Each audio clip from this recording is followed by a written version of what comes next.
চব্বিশের গণঅভ্যুত্থানে রাজধানীর চানখারপুলে শিক্ষার্থী আনাস সহ ৬ জনকে হত্যার ঘটনায় মানবতা বিরোধী অপরাধের মামলার রায় আজ। এ নিয়ে আরও জানাতে সরাসরি যুক্ত হচ্ছেন সহকর্মী সাবরিনা মজুমদার এবং ইকবাল অনিক। শুরুতে চলে যাচ্ছি সাবরিনার কাছে। সাবরিনার রায় কখন ঘোষণা হতে পারে এবং মামলাটির বিস্তারিত সম্পর্কে কি তথ্য আছে জানাবেন?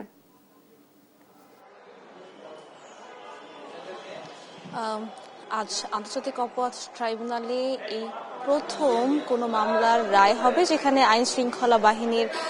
বিরুদ্ধে যেটি মামলা, এবং শেষে যদি বলতে চাই যে চানখারপুলে যে শহীদ আনাস সহ ৬ জনকে হত্যা মামলা, এই মামলা দিয়েই কিন্তু আসলে আন্তর্জাতিক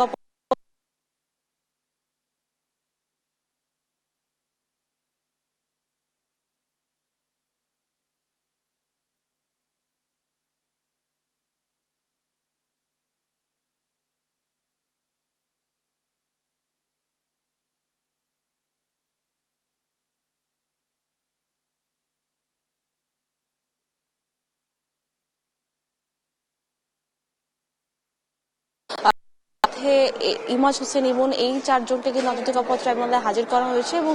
ঠিক ১২টা নাগাদ আমরা আশা করছি যে আন্তর্জাতিক অপরাধ ট্রাইব্যুনালের রায় ঘোষণা আসলে শুরু হবে। তবে যদি বলতে চাই যে এই মামলার প্রেক্ষাপট সম্পর্কে,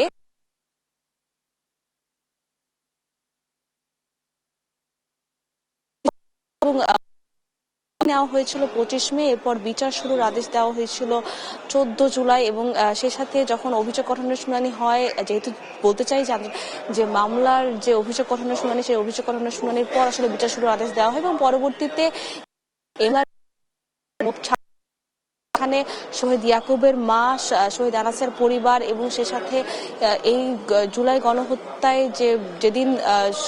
শেখ হাসিনা সরকার পতন হয় এবং বিজয় মিছিল হয়, সেখানে ৬ জন মারা গেছেন, তাদের প্রত্যেকেরই পরিবারের সদস্য যারা ছিলেন তারা এখানে এসে আসলে ঘটনার বর্ণনা করেছেন যে কিভাবে তারা পরিবারে তাদেরকে আসলে পুরোপুরি ঘটনা প্রেক্ষাপট বলেছেন যে এই মামলায় সাক্ষ্য দেন যে পুলিশ সদস্যরা, যারা চাক্ষুষভাবে দেখেছেন যে বাকি যে দেখতে তারা কিভাবে গুলি চালিয়েছেন, লেথাল ওয়েপন ব্যবহার করেছেন, সেগুলো আসলে সাক্ষ্যে উঠে আসে এবং পরবর্তীতে বিভিন্ন হাসপাতালের যে কর্মকর্তা যারা আছেন তারাও এখানে সাক্ষ্য দেন এবং সেই সাথে তদন্ত কর্মকর্তা যিনি আছেন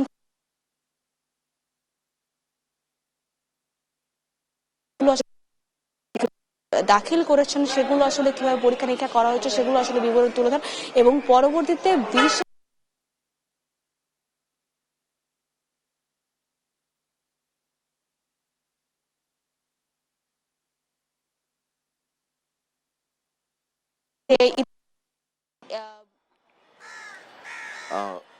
বুবলি শুনছিলেন যে এই যে আজকে কিন্তু আন্তর্জাতিক অপরাধ ট্রাইব্যুনালে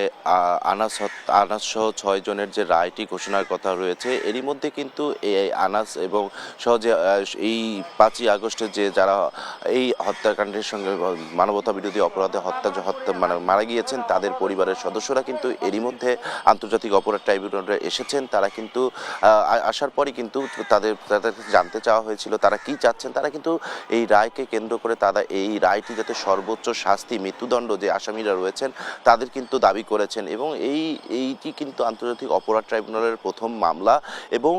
এটি কিন্তু দ্বিতীয় রায় কিন্তু আজকে হবে। এই কাঙ্ক্ষিত রায়টির জন্য এই যে শহীদ পরিবার যারা রয়েছেন তারা কিন্তু অধীর আগ্রহে আছেন যাতে রায়টি তাদের পক্ষে আসে এবং এই যারা এর সঙ্গে জড়িত যে ৮ জন আসামি রয়েছেন তারা যাতে সর্বোচ্চ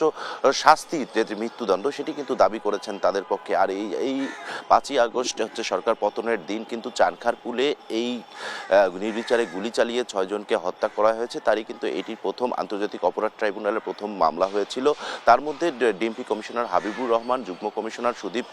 সহ আর ৮ জন আসামি ছিলেন। তার মধ্যে ৪ জন কিন্তু গ্রেপ্তার আছেন, তাদেরকে কিন্তু আদালতে হাজির করা হয়েছে এবং ৪ জন কিন্তু আসামি পলাতক রয়েছে। আর কিছুক্ষণের মধ্যে রায় পড়া শুরু হবে।